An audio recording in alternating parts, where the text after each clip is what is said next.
Welcome to Healthy Vegan Living. My name is Gary, and today what we're going to do is stuffed squash. Welcome to Healthy Vegan Living, a whole food, plant-based lifestyle.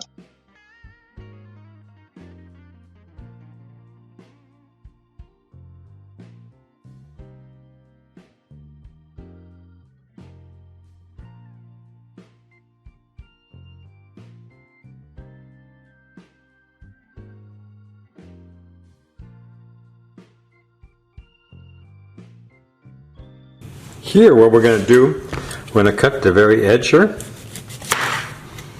We're going to leave this pointed one on, and we're going to physically cut the squash. And what I like to do is put a beginning line.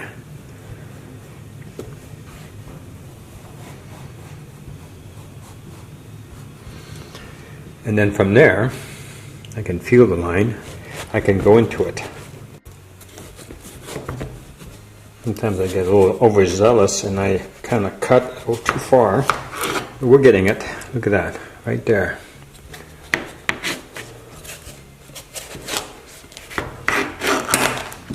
Alright, now from here what you do is you scoop out the seeds. Get a strong spoon.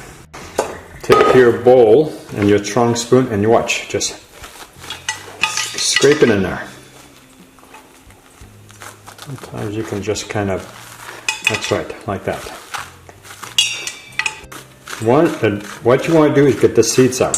You need that space to put in your beans and your farro. If you have strong aluminum, then this is easy. You need to kind of measure your longest piece. A little bit extra so you can create the boat. Basically the container that your squash is going to go into. Now what I do is I like to put them opposite corner, like this one here, and you can see that this is going to be fun. So turn your entire thing,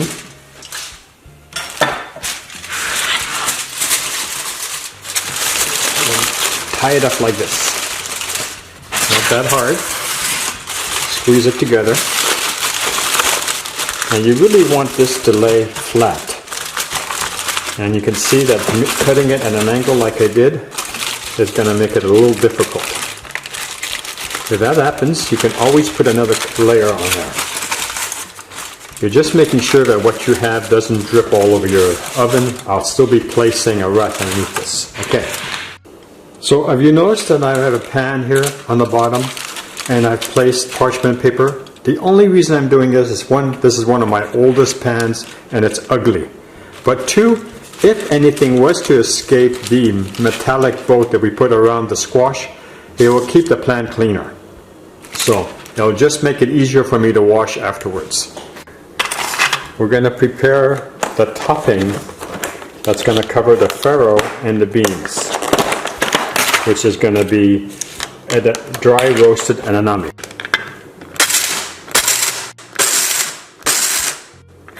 We're going to try for a middle of the road where you have some chunks of edamame and there's plenty more to eat for later. Alright, so that's done. Alright, we'll see you in a little bit. Alright, turn off your timer. It's 30 minutes. Now we check the farro. Now we drain it and we get ready to put it into the squash. Now I use this. It's not exactly the correct implement. We can't pour the farro in it, but what it does do, it creates a base for this to go into. Then I'm going to pour the farro right in here. Now it's very hot. You have to be careful.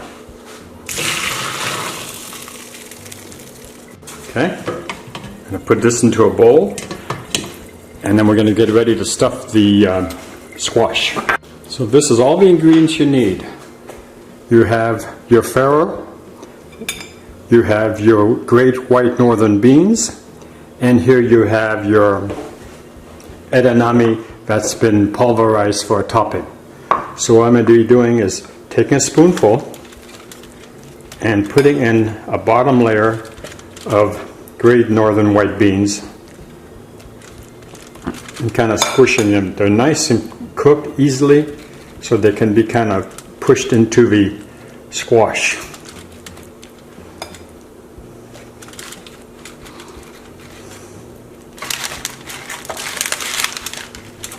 I eat a lot of salads, and at night that's when I eat my salads. And I like to eat my my cold beans or my farro at night in my salads. So nothing goes to waste at all.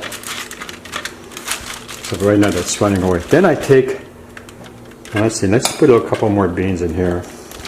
Okay. Then I take a big scoopful of farro and I put it over the top. This has got a really nice nutty flavor. And every time I make a cut, it's going to just hold together, and it's going to give me a combination of the beans and the farro, and it's going to be a complex protein, which is another good reason to use it. I mean, vegans don't have to worry about protein because they get plenty of protein from the plants. Okay, do it on both sides. Yes, it makes a mess, which is why I use the parchment paper underneath. I'll be cleaning that before I stick it in the oven. I've set my oven at 350 degrees. It's at 223 right now. Okay, this is when you do. You use the edamame. You scatter a liberal amount over the top.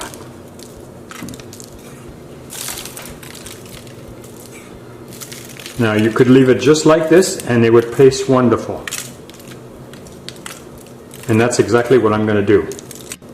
Okay, so we're going to wait till the oven to be ready. Now these things will just go in plastic containers and I'll be eating them throughout the week or making another recipe. So we'll see in a few minutes. Okay, so what we're going to do is we're going to put our squash in. Put this in this row, down the center.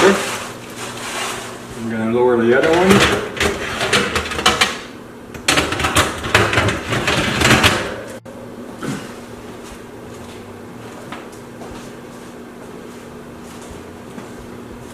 So if that's all you were cooking, you would just close it and you'd be back in about 45 minutes and it'd be all ready. We turn off the timer, get some oven mitts, open the door, take a look at it. Oh, it looks just beautiful. Now what we're going to do is I'm going to show you how you test it. You just take a simple fork and you can do the edges if you want to make sure.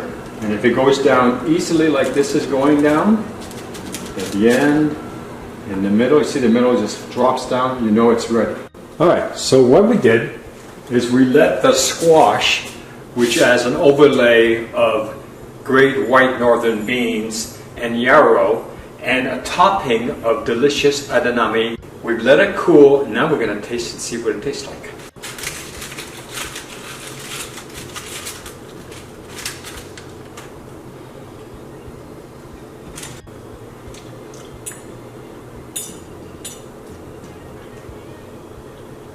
The only thing I would say is it could use a little more seasoning, but remember this has no seasoning. And the reason why is I always use this as a foundation for my other meals. I may put some tortilla sauce on top to give it more of a bite, or I may use salsa on it. But the squash is perfectly cooked.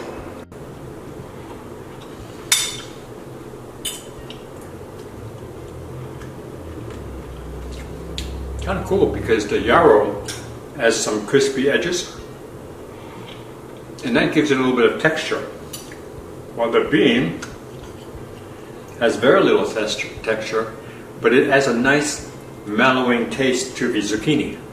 Well, thank you so much for watching me and watching this very quick video on how to stuff your squash. Bye-bye now. If you like what you see, subscribe. And if you like this video, give us a thumbs up. Thank you for watching.